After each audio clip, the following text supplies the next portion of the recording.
His Excellency Mr. Dr. Bandar Hajar to please give his opening remarks and to start off the webinar.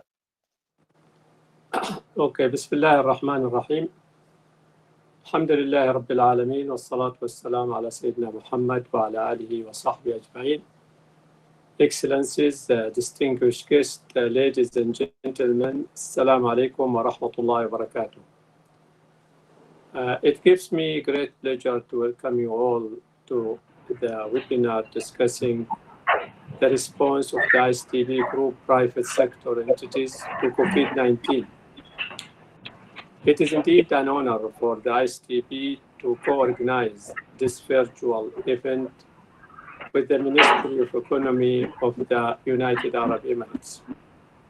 The momentum given to this webinar by the United Arab Emirates, which is a founding member of the IsDB, reaffirms the unique partnership between UAE and IsDB group. The world is facing a serious health crisis with unprecedented economic and social consequences. The pandemic is causing the biggest economic imbalances. Mostly are either least developed or fragile state, will shrink by an average of 2.1% in 2020. Our economically weaker member countries have stretched their healthcare system. Many of them rely on food imports, which means that food security became an issue when borders closed down. Other sectors affected are commodity supply, chain manufacturing, tourism, and remittances. The micro, small, medium enterprises are particularly hard hit. This sector accounts for more than 90% of economic activities and over 50% of the world's jobs. It contributes to more than 40% of the GDP in developing countries. In Muslim countries, micro and small and medium enterprises account for 53.2 enterprises per 1,000 people, which is more than twice the global rate of 25.2 enterprises as per the same metric. Despite these challenges, we still see light at the end of the tunnel. IsDB member countries include many of the world's fastest growing economy. They, when combined, represent the purchasing power of almost 1/4 of the world's population. The joint GDP of the IsDB member countries amount to roughly $7 trillion, with their annual GDP growth rate standing at 8%. IsDB member economies have much potential to further increase the market share in the global economy and turn these immediate challenges into opportunities for growth. To that effect, the IsDB group is shifting from rapidly into business model focusing on competitive industries in our member countries that have highest potential to diversify export, create middle to high income jobs, and catalyze foreign direct investment. To realize this opportunity, the IsDB group mobilized a global network of public, private, philanthropy, and people partnership, what is known as 5 Ps. Money is not the issue, as there is over $200 trillion in the global markets. The challenge is to create the incentives to catalyze and crowd in this investment and align 5 Ps together, since government and MDBs cannot create the jobs, or reduce deficit alone. To that effect, the IsDB group has taken the following concrete step to materialize the 5 Ps through innovative global coordination platform, leading the way to the 4th generation of development. First, IsDB delivered emergency financing of $730 million for health and food security, managed by the Islamic Trade Finance Corporation, ITFC, to implement project using IsDB Group innovative blockchain-based platform to ensure transparency and track delivery. In addition, ITFC repurposed $300 million to support food security and medical preparedness. The Islamic Corporation for Insurance of Investment and Export Credit, ISIC, $150 million COVID-19 response package provided credit and political risk insurance to sustain import of critical goods as well as investment production. Second, IsDB Group established lines of finance to support trade and SMEs to preserve jobs in the core competitive sectors of member countries. To that effect, the Islamic Corporation for the Development of the Private Sector, ICD, has set up a dedicated $250 million response package to aid SMEs and the private sector in affected countries. In addition, IsDB Group is creating a global insurance guarantee facility that aims to crowd in an estimated $2 billion worth of funding from the capital market at the pilot stage. Third, IsDB Group has completed 4 global reports on the global value chain of 4 industries with the aim of creating a feasible pathway of re-globalization to make it more resilient and inclusive. To that effect, joint work rooms are being set up with our member countries to help repurpose their national development plan by studying disruption that happened in the relevant global value chain in both supply and demand. The objective is to help them sustain current areas of comparative advantage and capture new ones. And we have also established government IsDB joint venture facility that create projects at the nexus of high profitability, investment grade risk level, and long-lasting development impact. Fourth, in the public sector, as 2020 shared of the head of the MDB's meeting, we have also coordinated the MDB's global response in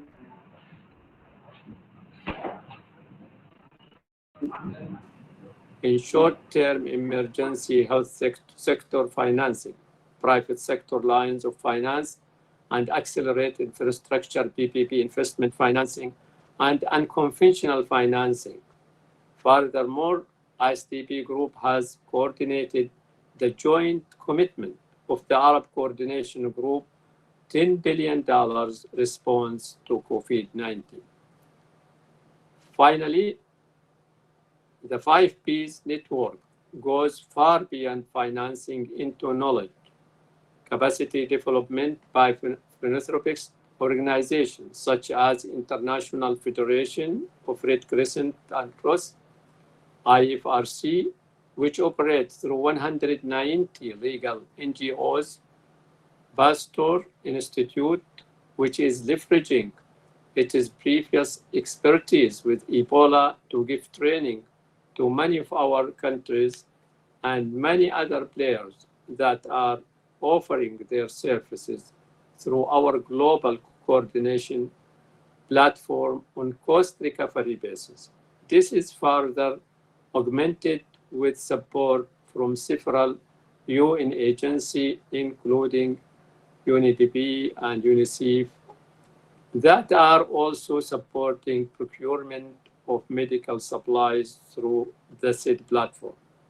The CEO of the ISDB Group's private sector entities will also share with us more details in later program. Excellencies, distinguished guests, ladies and gentlemen, the ISDB Group private sector entities, ISIC, ICD, ITFC, through the ISDB Group Business Forum, ثقة, and the Ministry of Economy and AIM have teamed up to launch 3 online initiatives that I am happy to share with you today. First, digital country presentation. The second, cheer up virtual pitch competition. Third, made in series. This first of their kind initiative aims to provide innovative solutions, allowing for sustained flow of investment and trade into and between OIC member countries. They put digital innovation in the service of development, ultimately contributing to achieving the SDG. Going forward, both parties will soon sign a memorandum of understanding to put the initiatives into motion. We hope this cooperation will help increase foreign direct investment inflows into our member countries by more than $100 billion, which 50 billion will come in the form of intra-OIC investment. I believe we can turn the COVID-19 pandemic into an opportunity to rethink development and what governments are for, rather than simply fixing market failure when they arise. I see the initiatives we are launching today as a step in that direction. Assalamu alaikum wa rahmatullahi wa barakatuh. Thank you. Thank you, Your Excellency, for those wonderful words and for all the initiatives which were launched, which are being launched by ISDB Group. We thank you so much for your speech. The OIC and the ISDB exist for and about their member countries, which is why it's an immense honor to introduce Her Excellency Ms. Naveen Gama, Minister of Trade and Industry of the Arab Republic of Egypt, to give a short keynote address.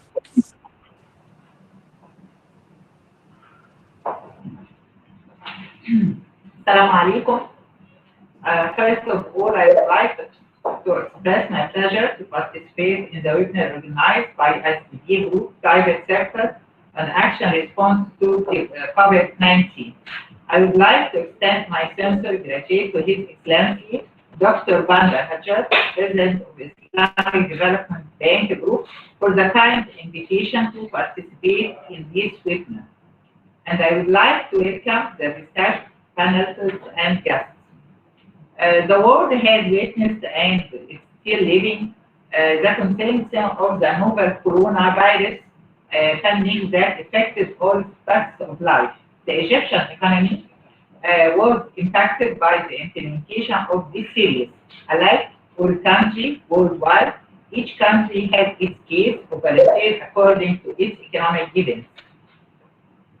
The series has led to a well-observed distribution in the international trade and the global supply chain, and due to the involvement of the Egyptian trade and industry in this global supply chain through forward and backward relations, we could observe some effect on the industrial sector level, especially the transformation industry. However, we see this challenge as a big chance to deepen some industry local and import replacement of some manufacturing intermediate goods. I would like to highlight on the ancient economic reform program that was adopted by the Egyptian government through the past few years, in coordination with the International Monetary Fund, where the positive macroeconomic outcome of this program started to reveal just before the pandemic series. And we can assure that sticking to this program was one of the main reasons of the capacity of Egypt's economy to face the channels of this series. The presidential directives were clear to support the economic and production unit through enabling various forms of support in allocating the quantity necessary for production without laying off. Together with taking all the protective measures for citizens and workers. In the meaning, the government took immediate action regarding lowering prices of natural gas, electricity, and postponing the payment of credit and the real estate tax for industry. There will be also support directed to financing the information and technology sector for its important role in the near future, for example, e-commerce platforms. The government also was aware about securing the national needs and took temporary measures to secure the domestic needs of essential foodstuff and medical equipment. At the time of this series, the role of the multi-financial institution becomes of a great importance in cooperation with government to support the private sector in facing the challenge. And from this point of view, the Egyptian government has placed cooperation with many regional and multilateral development banks, and many programs are being executed to support the private sector. I will highlight the crucial mutual cooperation between Egypt and the Islamic Development Bank and its institution, as Egypt is a founding member of IsDB. The finance that Egypt has received from IsDB and its institution reached 12.8 billion USA dollars for 338 projects, in which 281 was contributed in the sector of energy, manufacturing, meaning agriculture, service, export and import of strategic goods and education. There is ongoing cooperation between Egypt and ISDB in many forms, as we value the joint cooperation with Islamic Trade Finance Corporation, as its financial cooperation in Egypt has reached 9.6 billion USD. In addition to extend several initiatives and programs such as the Egyptian contribution in the first phase of AFTAC MPD that is considered as a success story. In addition, Egypt has joined the Arab African Trade Bridge MPD that aims to develop trade partnerships between the bank members and the African region, together with other initiatives in process, such as the trade project that gives an important position towards women empowerment and the cotton in Turkey, aiming at raising the equality of the Egyptian cotton in cooperation with UNIDO that will benefit large number of farmers. Worth mentioned that the MOU signed in 2016 between Ministry of Trade and Industry of Egypt and Islamic Corporation for Insurance and Export Credit, aiming to execute a program to encourage the small and medium-sized Egyptian exports to export through providing credit insurance against export risk with a lower value in compliance with the Islamic principles. And we are looking forward to activate this MOU in light of the package devised by the institution as a response to COVID-19 series. At the end of my speech, I would like to reserve my thanks and for the kind invitation to participate in this webinar, and I am confident that the conversation and the exchange of ideas and views will definitely support the joint effort to face this series and we are looking forward for it to pass perfectly. Thank you. Thank you. Thank you so much, Minister Naveen Gamma, for this wonderful speech and speaking about the initiatives which are launched by Egypt and how you have been coordinating with ISDB and performing these initiatives. And now it's my pleasure to invite His Excellency Juma Al Khaith, Assistant Under Secretary, UAE Ministry of Economy, to give his opening remarks. Assalamu alaikum wa rahmatullahi wa barakatuh. I hope you can see me and hear me clearly. Your Excellencies, distinguished guests, ladies and gentlemen, good afternoon to all of you. On behalf of His Excellency Abdullah bin Tawq al-Marri, the newly appointed UAE Minister of Economy, as of yesterday, I'm privileged to convey his sincere greeting and gratitude for your presence at today's webinar. I welcome all attendees from the Islamic Development Bank members countries to this virtual session. As you all know, we have gathered here today to witness the launch of the new online initiative by the Islamic Development Bank private sector entities and annual investment meeting, and discuss the challenges encountered by the private sector and the global economy as the result of the COVID-19 outbreak. The impending launch of this virtual platform here today to display investment opportunities for the Islamic Development Bank member states and to enable communication with potential investors and financiers from around the world is to play a significant role in driving the economic recoveries for these nations. The platform will achieve this by utilizing the potential of AIM Relations Network to add tremendous value to the inflow of foreign direct investment to the Islamic Development Bank group countries. The UAE has always been part of joint initiatives organized by the Islamic Development Bank and continues to contribute to the success of the bank's projects and program in the group's members countries. The contribution of the UAE to the accumulated capital of the Islamic Development Bank, which amounted to about $69.5 billion as of the end of 2019, stands at 7.5%. The UAE ranked 5th among the 57 member countries in terms of its contribution to the bank's capital and held 379,949 of its share as of December 2019. Meanwhile, the total funding for 75 Emirati projects, including 17 active ones, amounted to about $1.2 billion. Out of these, 58 have been completed. These projects are in the sectors of industries and mining, IT and telecommunication, health and social services, energy, finance, agriculture, education, transportation, trade, and real estate.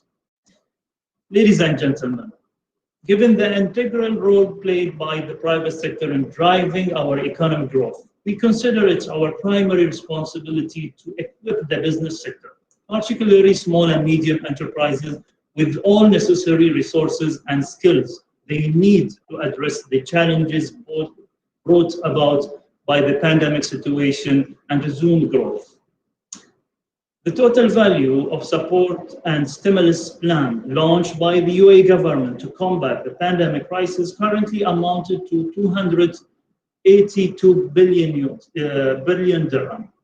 In addition, the federal and local governments in all emirates of the country launched more than 227 incentives over the past 3 months to support the business sector during these difficult times. Additionally, a temporary committee was also set up to deal with the negative effect of the COVID-19 crisis on the national economy. Ladies and gentlemen, apart from launching strategic measures to facilitate economic recovery within the country, the UAE remains equally keen to assist the ISDB group member states in reviving their economies through building promising trade and investment partnerships. It is against this backdrop that we are launching 3 initiatives here today through the AIM platform. These are, as mentioned by his the country's presentation initiative aimed at promoting and displaying investment and trade opportunities in the Organization of Islamic Cooperation member countries. The Maiden series, which is an open digital platform to SMEs to showcase their locally made products, projects, and services before different countries of the world. And the Startup Pitch Competition, which connects and supports startups globally and helps them meet potential local, regional, and international investors. There is no doubt that this initiative comes at the most opportune time, and I have absolute faith in its ability to accelerate economic recovery and lead us to the post-COVID era of sustained growth and development. Thank you very much. I would like to present the online initiatives which have been done by ISDBG Group and AIM as well as the Ministry of Economy.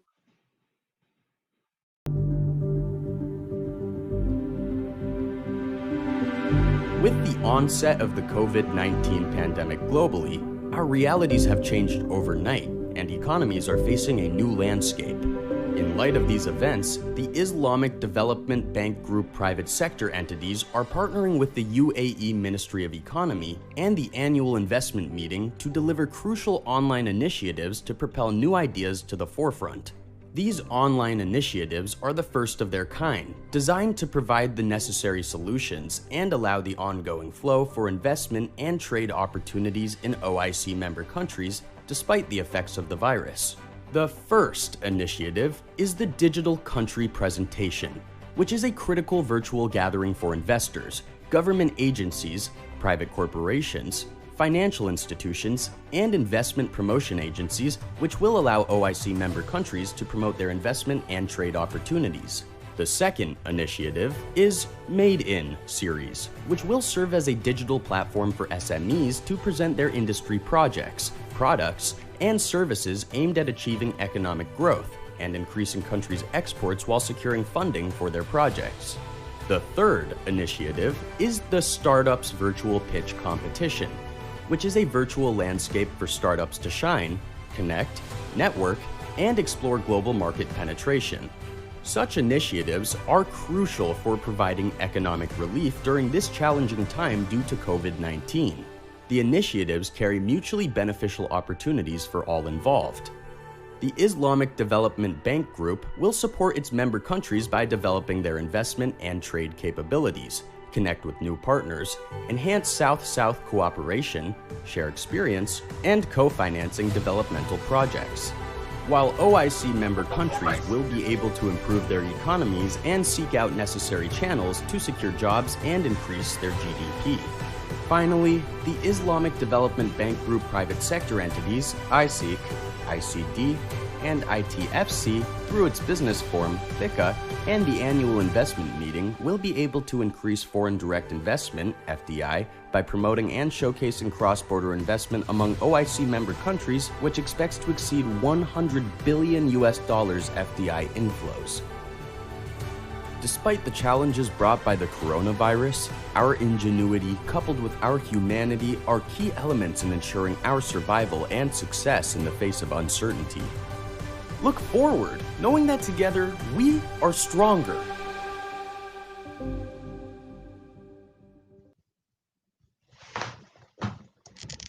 Would like to move on ahead with the panel discussion. I would like to invite all the panel members to please come up on stage.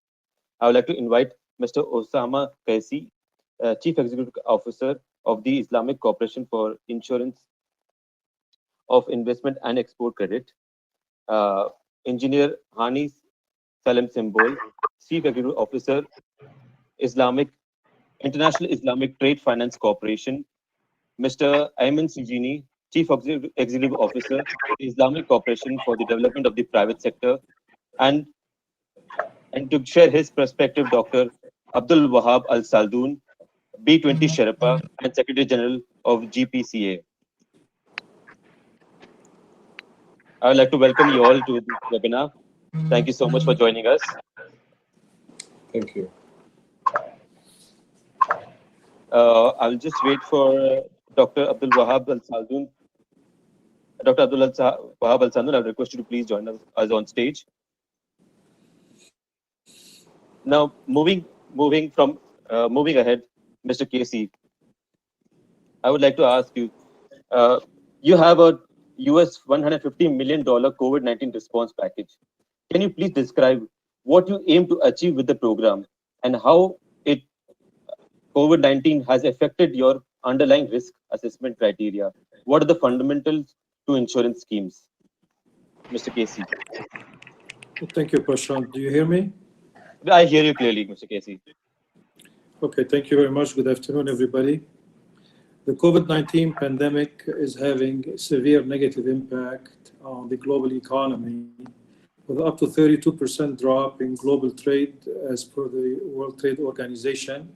And the FDI is projected by UNCTAD to decline by 40% due to the COVID-19 pandemic. According to recent statistics from the IMF, global GDP is projected to contract sharply by 4.9% in 2020, and with a cumulative loss of $12 trillion that is projected for 2020 and 2021. Recession is expected to be deeper and recovery will be slower, deepening depending on the longevity and severity of the pandemic, affecting ISEC operates.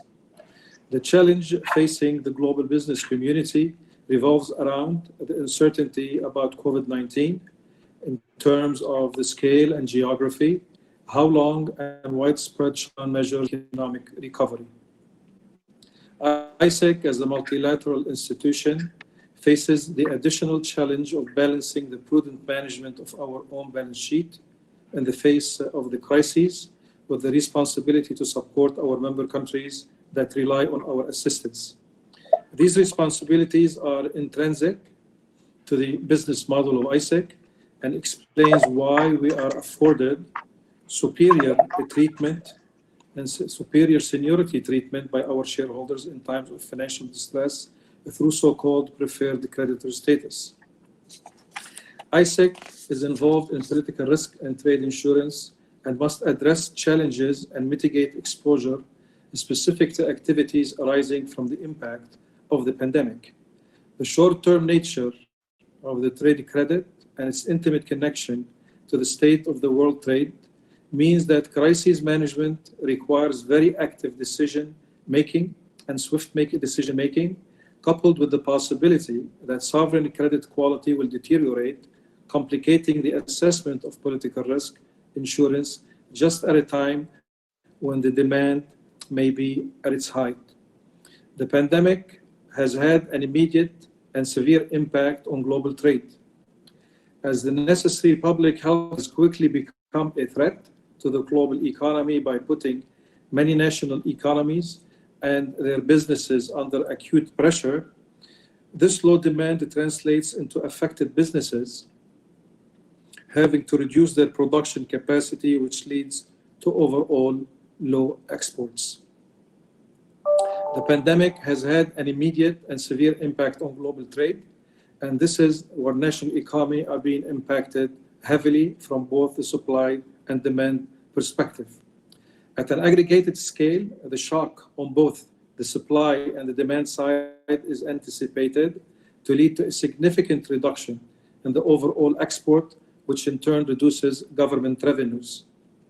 These residual effects of the pandemic can be felt everywhere. ISEC's exposure is impacted by the crisis, as many of our member countries and operating markets are facing a multi-layered crisis. They are comprising of health shock, domestic economic disruptions, a plummeting external demand, capital flow reversals, a collapse in commodity prices, and last but not least, coupled with rising debt service. What is the role of ISEC in this environment, and how is ISEC responding? In its role as a trade and investment facilitator, ISEC is witnessing firsthand the extraordinary pressure that this crisis is putting on exporters and investors, and specifically on small to medium enterprises. These harsh conditions impacting the global economy are only worsened by the tightening of the export credit market. While this disruption to global trade and investment flows is unavoidable, it is essential that institutions with the mandate and means to stabilize the trade and investment ecosystem during the crisis do so while planning strategically. Given this context, there's a strong opportunity for government-backed and multilateral export credit and investment insurance providers, such as ISEC, to step up the relief efforts that they are providing to their member countries. For example, as a risk mitigation tool, credit insurance in itself is designed to support the trade through challenging environments by helping to manage risk and liquidity. ISEC is taking a balanced approach to continue supporting member countries in combating COVID-19 while also maintaining portfolio viability and financial sustainability. There are a number of initiatives we are working on with Islamic Development Bank Group and with other multilateral institutions. As part of the ISDB Group's $2.3 billion strategic preparedness and response package, ISEC has earmarked an initial amount of $150 million to ensure COVID-19 related imports and trade finance in member countries. Slightly over $100 million thus far has been allocated to various short-term trade transactions for the import of medical equipment, essential foods, and energy commodity.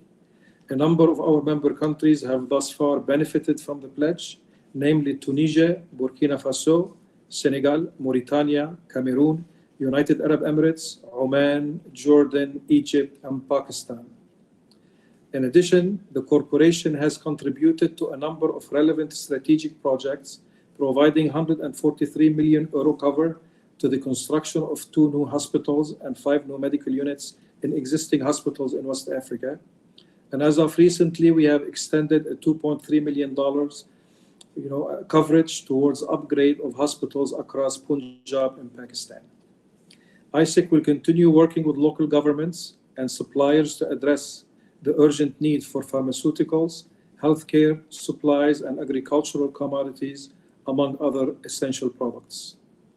Among the initiatives within IDB Group, which they were touched about by His Excellency the President, a COVID-19 guarantee facility structure is being developed in cooperation with the Islamic Development Bank to facilitate the mobilization of resources from the international market through guarantees. In this structure, ISEC will play the crucial role to facilitate direct and syndicated lines of trade finance and lines of SMEs finance in member countries. A special collaboration as well has been developed with the Islamic Solidarity Fund for Development to manage a $5 million grant supporting trade credit insurance operations in the least developed member countries for their COVID-19 related transactions.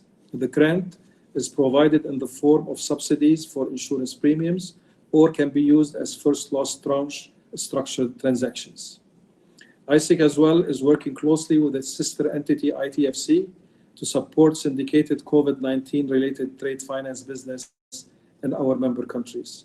With the funding spreads spiking in the market, the ISEC cover will give more comfort to the private commercial banks and will make transactions commercially viable while elevating the financial burden of the member countries. As part of our continued and close engagement with our member countries to assess their medium and long-term requirement to combat the impact of COVID-19, ISEC will soon announce the additional pledge it will allocate under the R2 and R3 Restore and Restart package.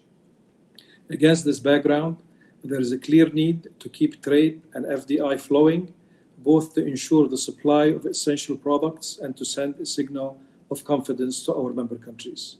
We call upon our international partners to join our efforts in solidarity to support our member countries. The trade and FDI are the livelihood of the global economy, and we must do whatever is necessary to keep goods, services, and FDI flowing, in particular, those that are essential to the fight against the COVID-19 pandemic. trade and FDI remain for the ITB Group highly essential to save both lives and livelihoods. Thank you. Thank you, Mr. Osama Kesi, for sharing those words with us and for sharing with us what all initiatives you have launched during these uncertain times. I would like to move now to Dr. Abdul Wahab Al Saldoon to share his views. You are currently sharing the Saudi Arabia's P20 efforts, and as such, have a great overview over how the private sector responds to COVID-19. Could you please give us 3 to 4 key observations, please? Yeah, by all means. Bismillah ar-Rahman ar-Rahim. Assalamu alaikum. Thank you for inviting me to contribute to this panel. Maybe to set the stage for my intervention, I'd like to briefly present the B20, the mandate of the B20, and what does it represent, and when did it, when was it launched first.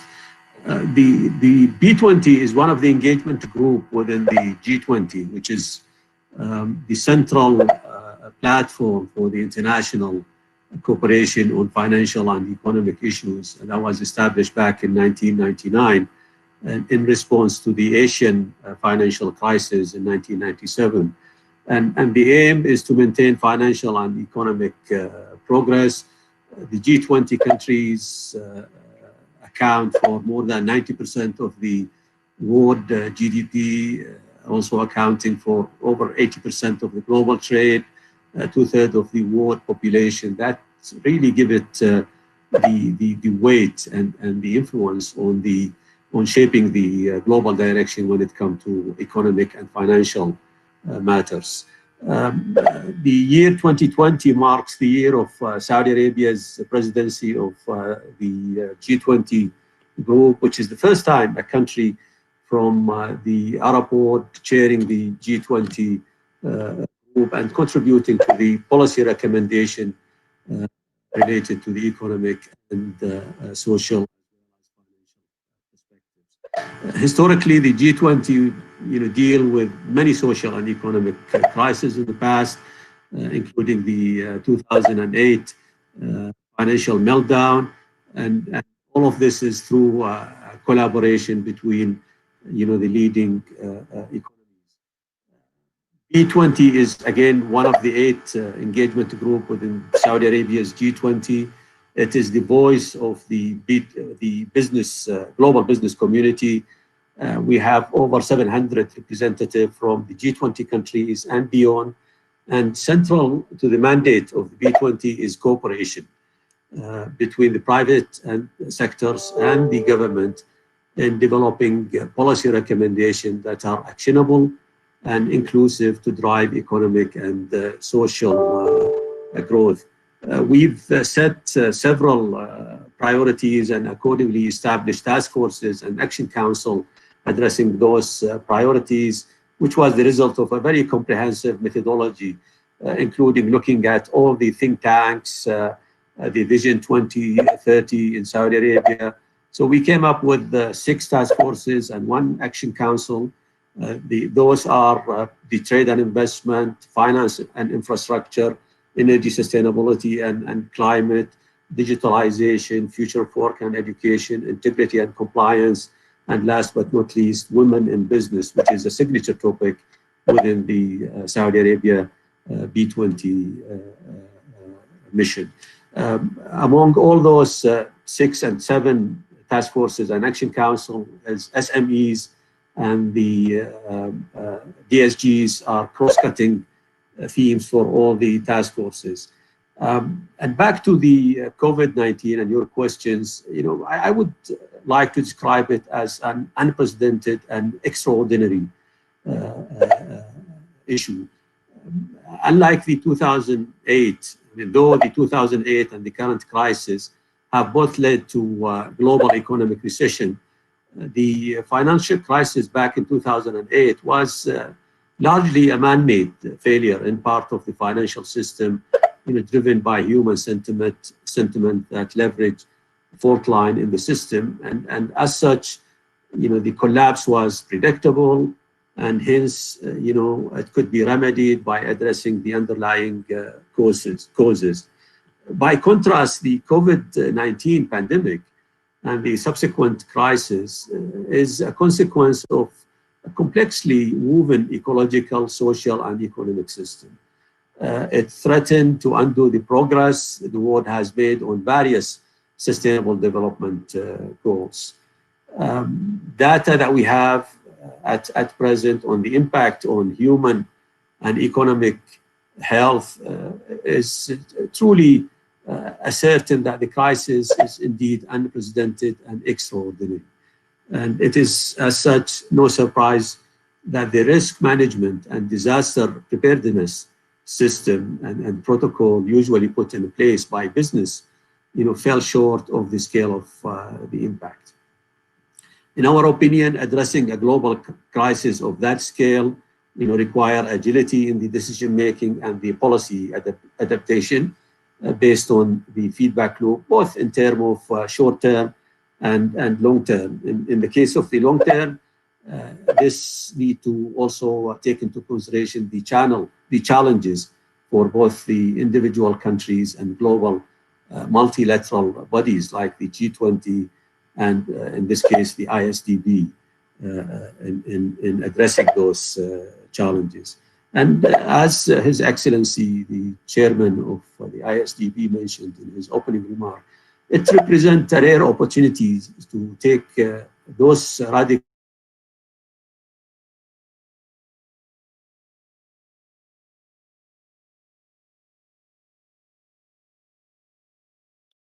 Sorry, Dr. Abdul Wahab? ones. We can hear you now. Sorry? We can hear you now. Okay. We can hear you now. Okay, so the COVID-19 has devastated the world, resulting in millions of infected people, hundreds of thousands of deaths, as well as the ramification from the economic perspective. However, the business, whether it is small, big, or local, or multinational, has, in our opinion, risen to the challenge. So amidst all the chaos and the pessimism that we had heard, there are many examples of resilience and agility in responding to this global pandemic. What we think is appropriate and critical is repurposing the production and the R&D capabilities. And this has already been seen. We've seen many companies changing their production line to cater for the demand for ventilators. The automakers, for instance, had raced to make ventilators. Hotel had turned into hospital. And those are only a couple of examples of the response of the private sector to the pandemic. In essence, crises of that scale require worldwide collaboration and innovation to combat the virus and work toward a global recovery. Another key observation that we had noticed also is the sheer global scale at which the private sector has stepped up and joined forces to both fund and support the research and development. There are several global funds that had been launched, including the one launched by the WHO. Many companies had contributed to local funds within their countries to support the governments in combating the virus and its impact. So as the economies reopen, the private sector across all sectors, take every measure, guided by the government on the health issues, making the workplace safe, and the consumption of product and services as well safe. And beside that, the private sector is adapting to new realities, by redesigning business model. Many people are working from homes and without impacting on the productivity and the business of their corporate or companies. So this is accelerating, in fact, the adoption of the digital technologies, increasing localization and reorganizing of the global value chain. In our case, in Saudi Arabia, as a B20, we've responded by, drafting and sending open letter to the G20 leader with a clear roadmap on what are the things that need to be done to jumpstart the economy during the crisis and post the crisis. Also, we had several initiatives related to addressing issues from a health perspective. There's a joint statement with the WHO on issues related to trade and the need to avoid any protectionism. We had a couple of joint statements with the WTO and the ICC. So in a nutshell, I would like to maybe conclude by highlighting a report that we had released yesterday, which is entitled Jumpstarting the Global Economy in a Post-COVID Phase, which lay out consideration, from a private sector perspective for how can we effectively navigate the pandemic going forward. And there are 6 recommendations aligning perfectly with the mandate of the B20. Just to give you a flavor, some of those recommendations include the need to build the health resilience, by accelerating the development and availability of the COVID vaccine, strengthening the future pandemic preparedness, and opposing any trade restriction on medical and product services. Secondly, is safeguarding human capital by avoiding restriction on movement of human and minimizing unemployment and firing people. Thirdly, and most importantly, we should also prevent financial instability by identifying and minimizing unintended negative economic and financial spillover. And last is we should unlock the global supply chain. This is very critical in our opinion. And while the vaccine to the virus is the ultimate health goal, at the same time, it's imperative to identify how the private and public sector can cooperate to create an environment that instills safety and confidence while advancing economic prosperity and avoid a global depression. Thank you, Dr. Abdul Wahab Saldoon, for sharing your views and sharing on what Saudi Arabia is doing during this current time and how the private sector is playing an important role right now. I would like to move on to Engineer Hani Sambol. I would like to ask you, could you please explain how global trade is impacted by COVID-19 outbreak and the importance of trade in reviving the economy?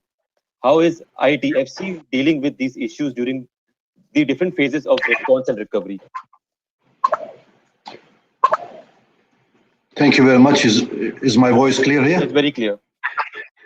Okay, thank you very much. Actually, I would like to start by saying also thank you for really having this very important, timely webinar. And I'm sure that also the respected speakers before me, actually, they have shed some light on the impact of the COVID on the global economy. And I would like here maybe to set the scene by also focusing actually on the COVID-19 on the global. As you all know, it's to say that the virus or the coronavirus, is having really a considerable impact on the economy and society, and as described by the respected speakers as unprecedented. The outlook of the global economy over the next 2 years, actually, as they said, remains highly uncertain. It is also difficult to predict actually the shape of the recovery over the coming period, whether it's going to be a V shape or W shape or L shape. It is difficult to say now. Maybe we have to wait until we see the real impact, in the coming 2 quarters. As we can see that also reduced global domestic demand affected trade and also the prices of strategic commodities greatly. In addition to as I said, the collapse of the economies and also the contractions of the GDPs. We also have we have seen also things that is related to trade, which is the cancellation of travel and air cargo flights. We have also noticed the cost and time increased for shipments. Shipping containers restricted because of the very strict controls and measures, which actually led to a shortage of supplies as well. So lockdown impacted the availability of labor also, those labors which is really required to load and unload the ships. Additional safety measures, they delayed also receiving the supplies and the goods, especially food. So the spread of the new virus in public health crisis is a public health crisis, and in fact poses a serious risk also to the macroeconomy through the stop in production activities, the interruptions of people's movements, and cut off supply chains. The overall global economy is actually attacked, as said previously, on multiple fronts through the full lockdown of many of the world's leading economies. For manufacturing, disruptions have hindered supply chain forces, actually factories to close all over the world. From a demand perspective, while demand stays high in essential goods, and here I mean by medical equipments and health supplies, not to forget the service sectors, where the service sectors has been really severely hit, actually, during the COVID crisis in the first 2 quarters, especially tourism and travel, hospitality, and the situation is getting worse also for unemployment. In fact, the economists, I don't want to be so pessimistic, but the economists are warning about the possibility of global recession actually caused by COVID-19.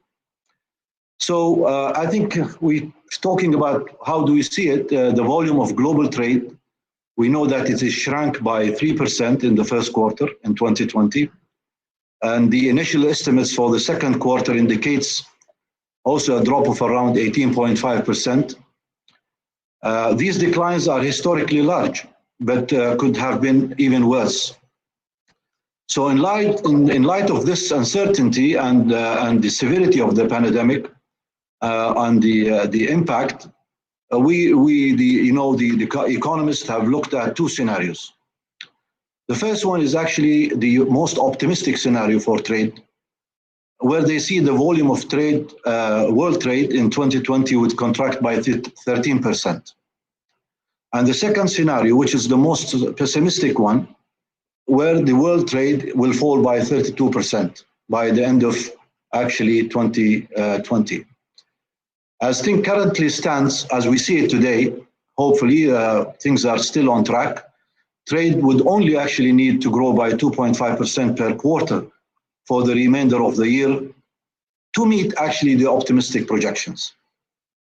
Looking ahead into 2021, adverse development, including the second wave of the second wave of COVID-19, could see, la samhallah, trade expansions fall short of an aerial projections.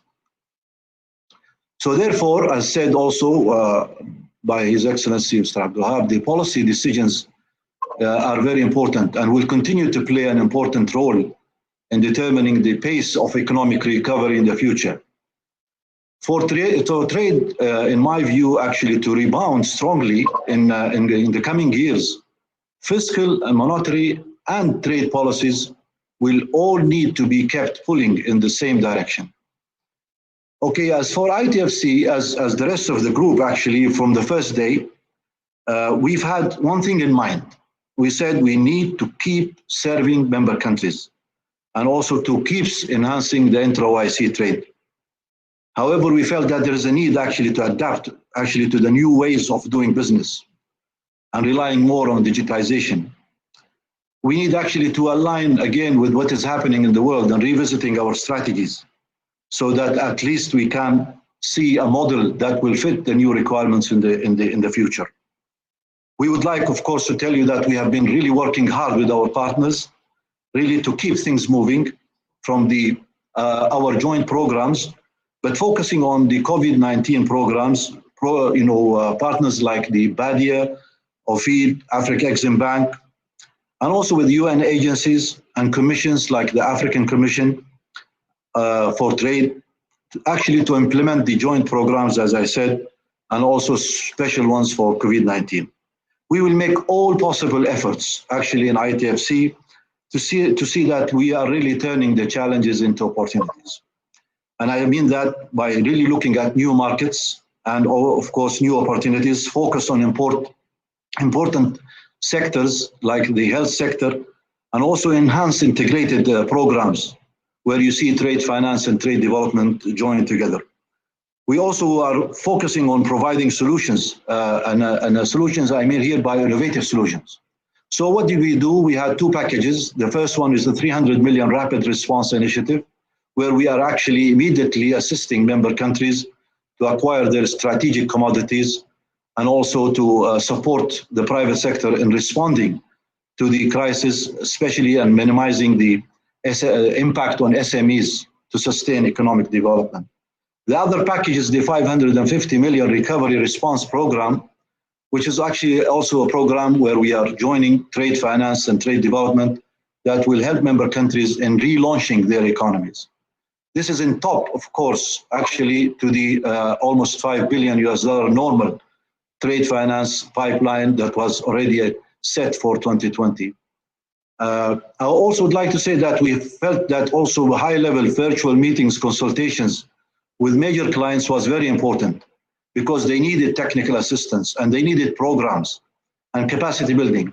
And ITFC actually have really implemented a number of very important programs during the COVID-19 for many countries. I can give you some examples here. For example, for Maldives, we have been providing medical kits. For Kyrgyzia, we have been supporting the emergency needs to have really more food supplies. For Benin, we supported the procurement of medical and medicine for the Ministry of Health. For Senegal, we have provided testing kits and laboratories. We provided capacity building to a very important institute called the Pasteur Institute in Senegal. We have done a lot of work in Burkina Faso in the same way in providing laboratories, equipments. Palestine, we have provided for the Palestinians medical equipment, masks. And for Tajikistan, we have provided medical equipment, kits. Afghanistan, food supplies.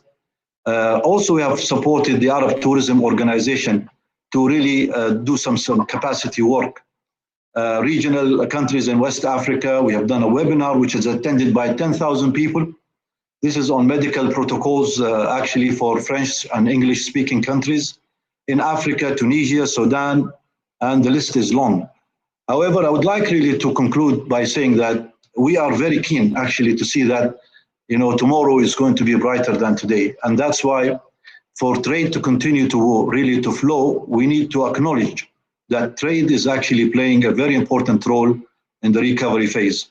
Especially, we need to really look into how to facilitate more on the trade, especially in challenging times like this one. Also, there are opportunities, as was said, but we need actually to remove barriers, which we have started to see right now in the markets. We need to bridge actually digital divide, which is so important, especially for least developed member countries. More relaxation is needed and to avoid really more protectionism and to open borders. And more importantly, we need to decrease actually the trade tensions. Overall, the confidence is very important, so that we need to boost confidence in trade and global markets and keep global supply chains going, especially for essential goods. Avoid actually export restrictions on essential goods. To conclude, I would like to say that we need to look into the positive side of the coin. And now that the current crisis offers an opportunities to develop actually readiness for future, la samahallah, pandemics. And the only way we should really continue to build, as I said, confidence to ensure the availability of supplies in the market and build capacities for the management of future crises. Wassalamu alaikum wa rahmatullahi wa barakatuh. Thank you, Engineer Hanif Umbil, for sharing your views with us. It is very evident that trade is an important factor for economic recovery of a country and for the efforts which you have been putting in and the initiatives which you have launched, we can clearly see it's going to hold fruits ahead. Now I would like to move ahead to Mr. Ayman Sijini. Mr. Ayman Sijini, can you hear us? Yes, Mr. Ayman? Yeah. I can hear Okay. you. Yes, I can hear you very well. Thank you very much. But for some All reason, right. I cannot open the video from my side. If you could do so, from Let your me side, that would be great. let me do that from my side.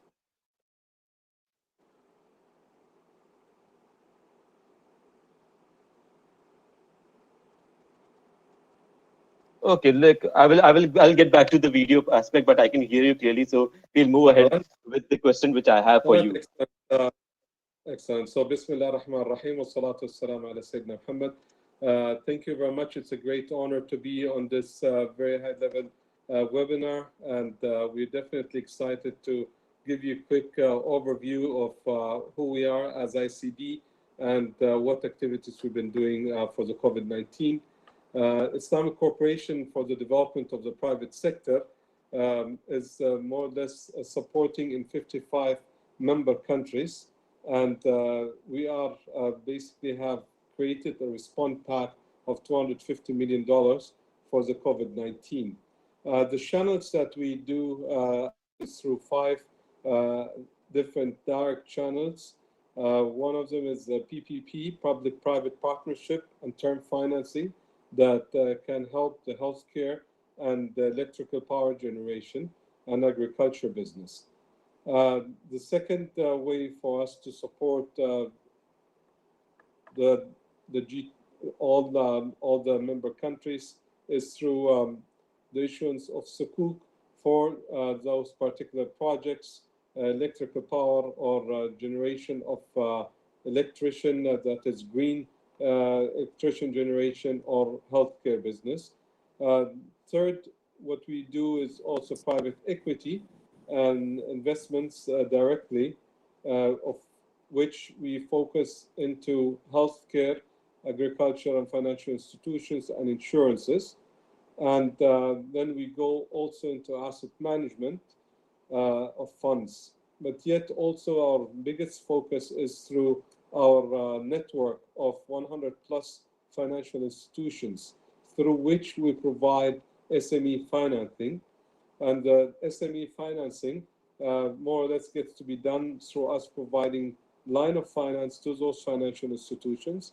And we ask them to specifically focus into COVID-19 requirements or SMEs. And it's been working really excellent because the banks that we deal with, some of them we have ownership in, some of them they're part of our network, but they are on the ground. They know exactly what is needed. They meet with the clients, and it moves very fast when that happens, when you have on-the-ground capabilities. Last but not least, our treasury does invest into purchasing and selling of sukuk. In this way, we support also the global debt capital markets to evolve and help in this particular times.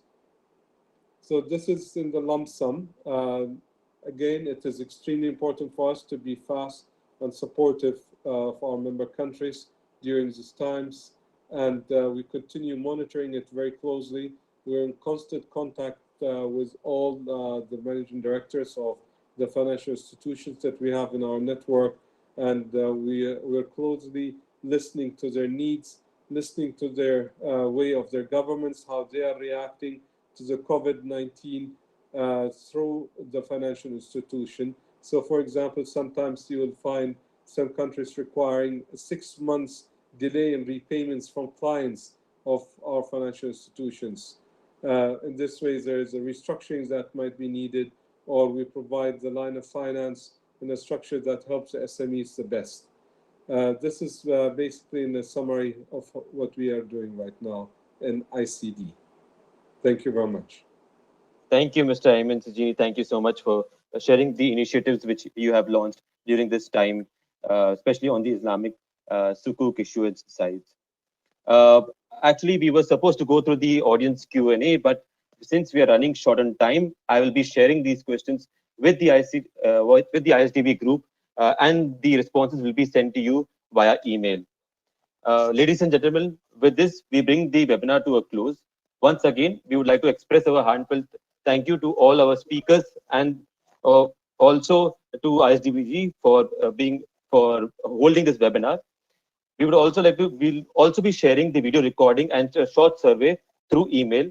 Thank you everyone for participating, and we hope to see you soon. Thank you so much to all our speakers for participating. Thanks. Thank you.